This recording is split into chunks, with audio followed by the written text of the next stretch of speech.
Bonjour à tous, Bonjour à toutes, bienvenue dans cette vidéo dans laquelle nous allons parler d'une approche du coaching qui n'est pas forcément très connue, le coaching narratif. je suis Anne Nordabo, je suis coach et thérapeute de couple et co-dirigeante du centre de formation Zen Pro. Cécile Neuville, je suis psychologue et coach professionnel et donc nous sommes passionnés par toutes les techniques de coaching. Nous aimons former les autres coachs aussi à tester, expérimenter, partager leurs expériences autour d'outils innovants de coaching. Et donc aujourd'hui, on s'est replongé dans une forme de coaching pas forcément très connue, hein, même si ça se rapproche d'autres approches, mais le coaching narratif. La première fois qu'on en a entendu parler, c'était avec Tony Robbins, Oui. où il nous parlait de se raconter des histoires. Oui, donc c'est-à-dire, ça veut dire quoi? Narratif, c'est justement être quelqu'un qui raconte une histoire, le narrateur d'une histoire dans un livre, dans un film, hein, c'est la personne qui raconte l'histoire. Et donc, la personne qui raconte l'histoire, en vrai, c'est nous. Donc, nous sommes les narrateurs de notre propre vie. C'est le postulat de base du coaching narratif. Donc, ça veut dire quoi? Ça veut dire tout simplement qu'une personne qui va vivre un événement Mhm, va avoir une interprétation. Cette interprétation va devenir une histoire qu'il se raconte, mhm. en lui montrant et en lui faisant prendre la responsabilité que ça lui appartient Ce et n'est que pas forcément la lui-même, vérité. mais bien Mhm, sûr, c'est l'auteur et tout comme un auteur qui oui. raconterait une histoire, il peut modifier en fait l'histoire. Mhm. Il peut changer les personnages, il peut changer l'interprétation en fait de toute l'histoire. Mmh. Et donc, voilà, l'idée du coaching narratif, c'est déjà d'identifier les histoires que la personne se raconte. Donc, c'est de dire, en fait, on lui dit pas, alors, qu'est-ce que tu racontes comme histoire? Mais racontez-moi votre vie comme si vous me racontiez une histoire. Et d'ailleurs, j'avais lu des fois des personnes qui proposaient même de le faire à l'écrit entre deux séances. Ouais. Il était une fois, et de laisser présenter la vie sur une séquence de vie, sur un domaine de Un vie, sur événement. un événement, en fonction de l'objectif de la personne en coaching, encore une fois. Là, on est là pour travailler sur des coachings en fonction d'un objectif. Donc, si la personne vient pour retrouver de la confiance en soi, etc., on va lui demander, OK, reprenez, racontez-moi l'histoire depuis votre enfance autour de cet axe-là de la confiance en soi. Il était une fois une petite fille qui était nanana et une adolescente et on peut faire des phases de vie comme ça, comme des épisodes d'une histoire. Donc, au début, on fait raconter l'histoire. OK. L'idée, c'est quand même que si l'histoire ne convient pas, l'idée, c'est de savoir si elle convient C'est d'ailleurs ça, ou c'est si le elle ne convient pas. premier Est-ce niveau que c'est plutôt d'interprétation. une C'est bien ou c'est histoire pas qui bien? va encourager ou est-ce que c'est une histoire qui va plutôt limiter nos compétences ou nos capacités? Mmh, Donc là, c'est encore une fois une prise de conscience et une responsabilisation mmh. de ce que l'histoire va impacter dans notre comportement. Et donc parfois, peu importe que ce soit vrai ou pas, que le souvenir soit trompé ou pas, on n'est pas là du tout pour ça, c'est pas l'histoire de trouver la vérité. L'histoire, c'est de trouver quelle est la partie de l'histoire qui nous fait du bien et quelle est la partie de l'histoire qui nous empêche d'avancer vers nos objectifs, vers notre potentiel, vers notre bonheur. Donc, on identifie avec la personne, est-ce que cette partie de l'histoire vous plaît et vous fait avancer? Oui, eh ben on la garde celle-là. Est-ce que cette partie vous plaît?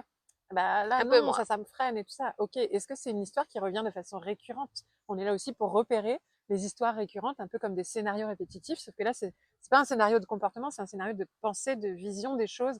On interprète toujours de la même façon. Oui, tous les gens autour de moi sont toujours à se Et des plaindre, croyances d'ailleurs. qui rejoignent des croyances, évidemment, qui influencent du coup nos comportements, nos actions, nos décisions et notre émotion, nos relations et tout ça et tout ça. Donc, d'abord, il raconte l'histoire. Ensuite, on identifie ce qu'on veut garder de l'histoire et ce qu'on a envie de changer de l'histoire. Et bien sûr, on change l'histoire. Eh ben oui, il n'y a plus que ça.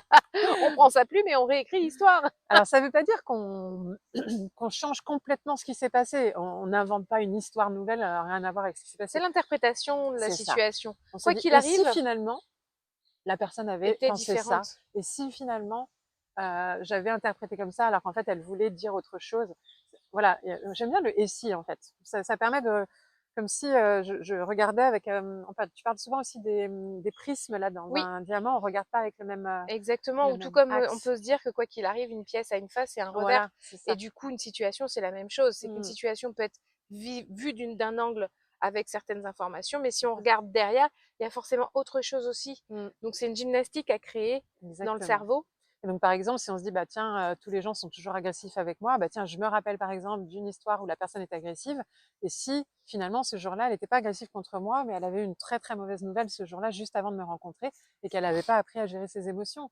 Ok, bah là, du coup, je vais avoir de la compassion pour cette personne, et je vais plus être dans les personnes sont méchantes avec moi, mais simplement, bah, il y a des personnes qui, des fois, maîtrisent pas leurs émotions, et ça peut retomber sur moi parfois.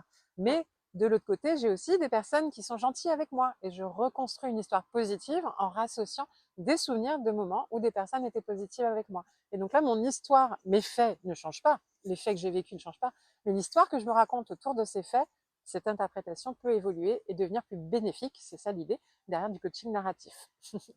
Donc voilà un petit peu à quoi ça sert et comment ça marche. Et ça peut être super intéressant de le faire à plusieurs, de raconter une histoire à plusieurs aussi dans un couple, de raconter l'histoire du couple, de raconter l'histoire d'une famille, d'une famille aussi avec ses enfants, d'une famille avec les parents, avec des enfants. On peut le pratiquer aussi. En coaching professionnel, ça peut être en extrêmement coaching pro, intéressant. super.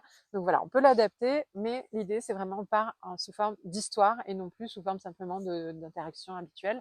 Et ça change la donne. Le cerveau, il fonctionne pas de la même façon quand on part en mode histoire. On s'autorise un peu plus d'imagination et finalement tout devient plus fluide.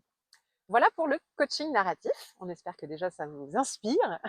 On vous invite à vous abonner à la chaîne si ce n'est pas déjà fait, bien sûr. Et puis si vous voulez parler de cette méthode ou d'autres méthodes au sein du réseau des coachs épanouis et inspirants, épanouis et inspirants, c'est ça. Rendez-vous sur Facebook, le groupe est totalement ouvert à tous les coachs, les thérapeutes. Voilà, on se retrouve entre nous et ça fait du bien de parler entre professionnels de nos outils, de nos méthodes, nos difficultés, nos questions. On s'entraide, on se motive, ça fait du bien. On se sent moins seul. À bientôt. À très bientôt. Et Zen Pro, c'est bien plus que ça. C'est aussi un centre de formation sur lequel vous allez pouvoir retrouver une formation pour devenir coach et encore d'autres, des tas de formations pour découvrir des outils d'accompagnement. Des formations pour vous spécialiser en tant que coach pour enfants, pour ados ou pour parents. Et puis aussi des outils comme la PNL, l'analyse transactionnelle ou la psychologie positive qui est notre spécialité. Mais déjà, nous sommes heureuses de pouvoir vous offrir un échantillon. Une formation spécialement conçue pour vous.